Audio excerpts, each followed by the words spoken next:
Hello class. आज unit 5 में मैं एग्रीगेशन आपको पढ़ाने जा रहा हूँ डाटा वेयर हाउसिंग और डाटा माइनिंग में। देखिए एग्रीगेशन क्या होता है। एग्रीगेशन एक तरीके से हमें इंफॉर्मेशन को एकत्रित करना होता है जब हम काफ़ी सारे सोर्सेज को कंसिडर करते हैं। जैसे एक टेबल है, दूसरी टेबल है, तीसरी टेबल है। इसको मैं एग्जांपल की हेल्प से बताता हूँ कि कैसे मल्टीपल सोर्सेज से हम डाटा गैदर करते हैं। देखिए यहाँ पे एक हमारे पास डाटा सेट है।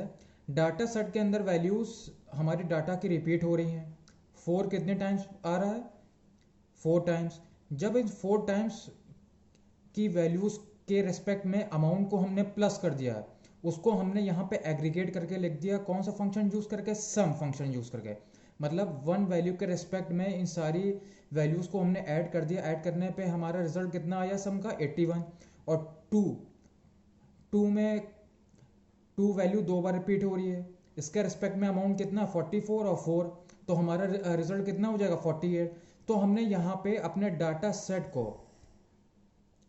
सेट को हमने समराइज कर दिया सम फंक्शन की हेल्प से। ये देखिए सम फंक्शन आपके कौन कौन से होते हैं? सम, काउंट। काउंट क्या करता है? Total number of rose count करता है हमारे गिवन टेबल में।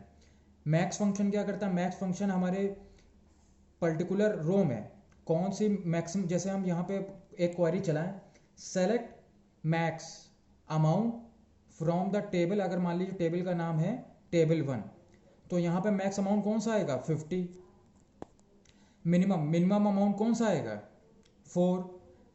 और मीडियन एवरेज, इसी तरह से आपको मीडियन एवरेज निकालना है। उसके बाद अगला टॉपिक है हमारा इंफॉर्मेशन, हाँ, हिस्टोरिकल इंफॉर्मेशन। ये देखिए हिस्टोरिकल इन्फॉर्मेशन क्या होता है कि जैसे आप जानते हैं डाटा वेयर हाउसिंग में हिस्टोरिकल इन्फॉर्मेशन का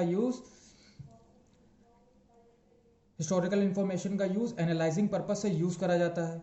the idea behind data warehousing is that historical data mainly from past transaction order that the company has carried out separated out from the business. मतलब कि historical data हम जो भी हमारे, अगर हम कोई भी बिजनेस कर रहे हैं तो हम करंट डाटा को सेव करके रखेंगे, उसका यूज़ करेंगे।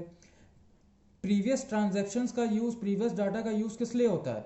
जो सेल्स मैनेजर होते हैं, जो बड़े बड़े स्टोर्स होते हैं, बिग बाजार्स, स्पेंसर्स, उसमें प्रीवियस रिकॉर्ड को देखते हुए कौन सा आइटम हमको आगे कंटिन्यू करना चाहिए, कौन सा आइटम कंटिन्यू नहीं करना चाहिए, हम ये डिसाइड कर पाते हैं। अब देखिए data warehouse store current as well as historical data. Data warehouse previous data भी स्टोर करते हैं और हिस्टोरिकल डाटा भी स्टोर करते हैं और करंट डाटा भी स्टोर करते हैं। Senior management reporting such as annual and quarterly comparison. Senior management किसको रिपोर्ट करता है? कंपनी के हेड को।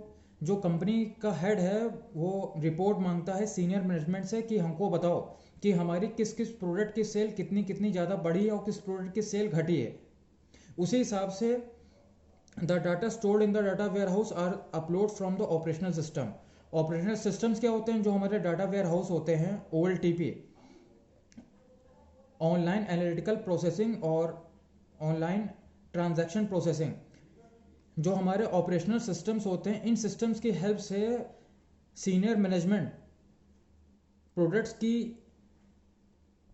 सेलिंग रिपोर्ट को डाउनलोड करते हैं और फिर रिपोर्ट तैयार करके अपर मैनेजमेंट को या फिर हेड को दे देते हैं। और हेड फिर डिसाइड करता है कि कौन सा प्रोडक्ट उनको आगे फर्दर कंटिन्यू करना है, कौन सा प्रोडक्ट कंटिन्यू नहीं करना है।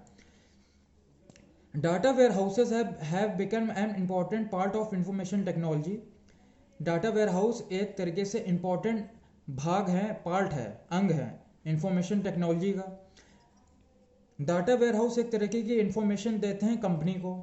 दे can provide executive with crucial information that will allow them to compete on a global scale. मतलब प्रीवियस रिकॉर्ड एक्सेस करेंगे, सीनियर मैनेजमेंट रिपोर्ट तैयार करके दे देंगे। उस रिपोर्ट से क्या फ़ायदा है कि वो कंपटीशन में मतलब मार्केट में उनकी पोजीशन क्या है, उनके प्रोडक्ट्स कौन से बिक रहे हैं, कौन से नहीं बिक रहे हैं, फिर क्या स्ट्रेटजी वो इम्प्लीमेंट करेंगे, किस लिए? अपनी कंपनी की ग्रोथ के लिए, अपनी कंपनी की ग्रोथ को बढ़ाने के लिए क्या स्ट्रेटजी वो इम्प्लीमेंट करेंगे। The data warehouse is provisioned when it comes to dealing with database queries. They can pull information from various databases. जैसे कि आपको पता है डाटा वेयरहाउस काफ़ी सारे डाटा बेसिस से डाटा पुल कर सकता है और पुल करके रिपोर्ट जनरेट कर सकता है कि कौन सी कंपनी की किस किस प्रोडक्ट की सेल कौन कौन सी ज़्यादा थी. A data warehouse is the concept of data extracted from operational system and made available as historical snapshot. मतलब हम डिफरेंट ऑपरेशनल सिस्टम्स या डिफरेंट डाटाबेस सिस्टम से डाटा पुल करते हैं. किस लिए? रिपोर्ट जनरेट करने के लिए. Data warehouse could be use as a predictive tool. Data warehouse की हेल्प से कोई भी सीनियर मैनेजमेंट ये प्रेडिक्ट कर सकता है कि कंपनी की ग्रोथ राइज कर रही है कि कंपनी की ग्रोथ बिलो जा रही है. जैसे एक एग्जांपल है यहाँ पे दिया हुआ है. However, the main use of data warehousing is not as a predictive tool but as a review tool. Data warehousing का यूज कहाँ होता है? डाटा वेयरहाउस एक तरीके का प्रेडिक्टिव टूल नहीं है, मतलब एक रिव्यू टूल है. मतलब कंपनी का स्टेटस जानने के लिए हम कंपनी का रिव्यू आसानी से जान सकते हैं. किसकी हेल्प से? डाटाबेस रिपोर्ट की हेल्प से.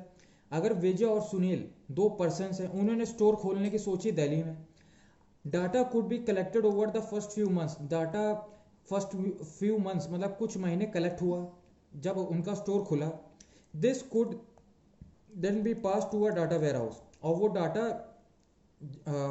उनका ट्रांजैक्शनल रिकॉर्ड जो 3 महीने हमारा विजय और सुनील ने जो वेयरहाउस जो स्टोर दिल्ली में खोला था, उनका 3 महीने का डाटा वेयरहाउस में स्टोर हो गया. फिर क्या है? The wisdom of opening stores in Delhi for the business as a whole could then be retrieved and conclusions backed up with statistical evidence. Statistical evidence क्या है कि हम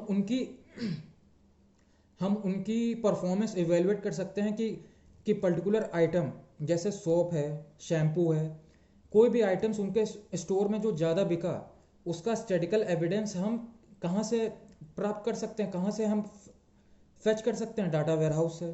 तो वो सुनील और विजय अपने बिजनेस की ग्रोथ या अपने बिजनेस की ग्रोथ की रिपोर्ट कहाँ से हासिल कर सकते हैं? ऑपरेशनल सिस्टम से. ऑपरेशनल सिस्टम कहाँ से एक्सेस करेगा? डाटा वेयरहाउस से, डाटाबेस से. तो आशा करता हूँ आपको ये टॉपिक समझ में आया होगा.